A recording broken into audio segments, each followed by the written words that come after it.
Bonjour à tous, aujourd'hui je vous présente une histoire aussi choquante que terrifiante. Tout commence à Kankan, en Guinée, où la mort tragique du docteur Mohamed Dioubaté a déclenché une véritable tempête de controverses.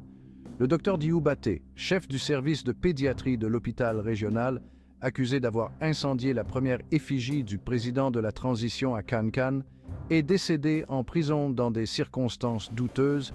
Le préfet Kanja Mara promet le même sort à toute personne qui tenterait de saboter la nouvelle effigie inaugurée le 2 octobre 2024 dans le quartier Banankoroda.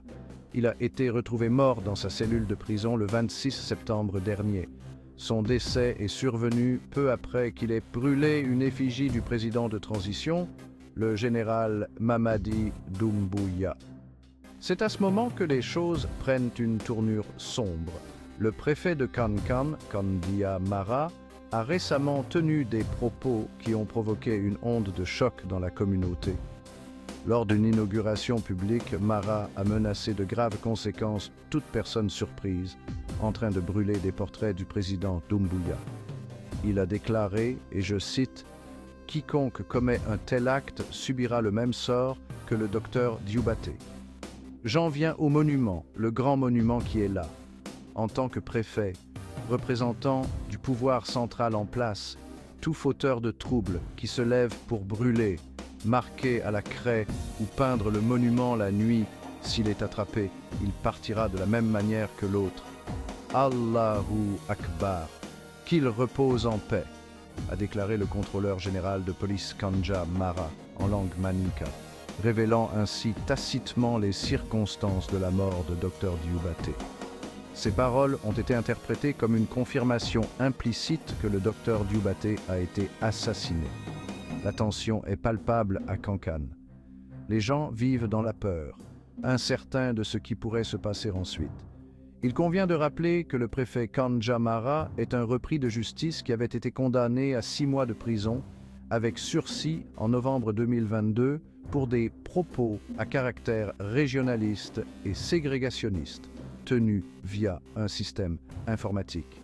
La mort du docteur Dioubaté n'a pas seulement provoqué des troubles locaux, elle a également attiré l'attention de personnalités politiques. L'opposant Cellou Dalein Diallo a accusé la junte militaire au pouvoir, le CNRD, d'éliminer physiquement ses adversaires. Il appelle à une enquête indépendante pour faire la lumière sur la mort de Dioubaté. Et il n'y a pas que les voix locales qui expriment leur inquiétude. Le peuple peut lire entre les lignes. Celui qui vient par les armes périra par les armes. Tuer un docteur pour une effigie, c'est monstrueux et bête. Le peuple de Guinée et son vaillant armée vous observent, et un jour vous rendriez de compte. La communauté internationale, y compris les Nations Unies et l'Union africaine, s'est alarmée de la situation en Guinée.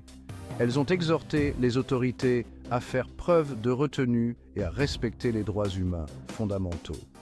Une enquête transparente et impartiale est absolument essentielle pour clarifier cette situation trouble et apaiser les tensions croissantes.